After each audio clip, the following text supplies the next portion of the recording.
Another aspect of transportation that has to be talked about, it's talked about daily, it's certainly a hot topic, and it has to do with energy and energy costs, and the fact that we're over $3 now for a gallon of gas, almost 3.25. Some places higher than that, and talk of going to $4 a gallon this summer. Any relief in sight? Well, unfortunately, we have probably the highest energy costs in the world. There's gasoline prices are higher in places like Europe because of taxes, but we have the highest energy costs when it comes to natural gas, electricity, and of course gasoline. And there's a number of reasons for that. We've locked away much of our domestic resources and said you can't drill for oil there, you can't explore for oil there or natural gas.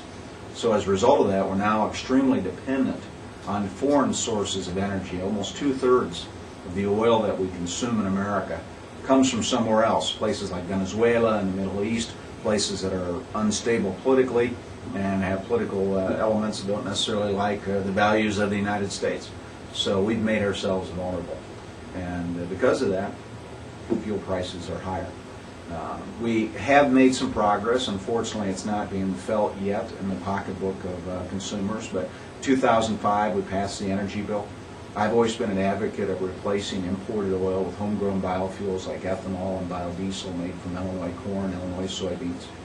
As a result of the energy bill, we're doubling the amount of biofuels we use. As I noted this past week, I joined with Representative of the Illinois corn growers, and we noted that E85, an 85% ethanol blend, is significantly less expensive per gallon to purchase for a consumer than unleaded gasoline. And we did a press conference over at the Gas City in Shorewood, and fuel prices are higher in the Joliet area than they are here in Morris, but there was a 40-cent difference, where E85 was 40 cents less than regular unleaded. What we'll have in Seneca by September, they expect to be producing 65 million gallons of biodiesel made from animal fats, restaurant waste, and soybean oil each year. Eventually, as this plant is expanded, according to their plans, they'll produce about 300 million gallons of biodiesel. That will make it the largest in North America for biodiesel.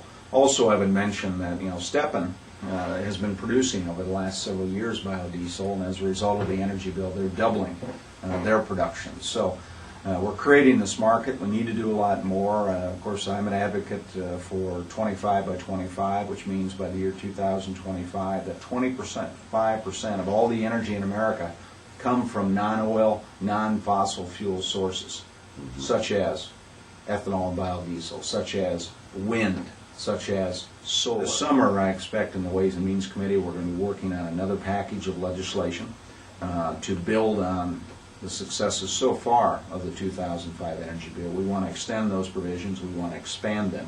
Again, currently, my goal is that by year 2025, 25% of the energy we use will come from sources other than oil.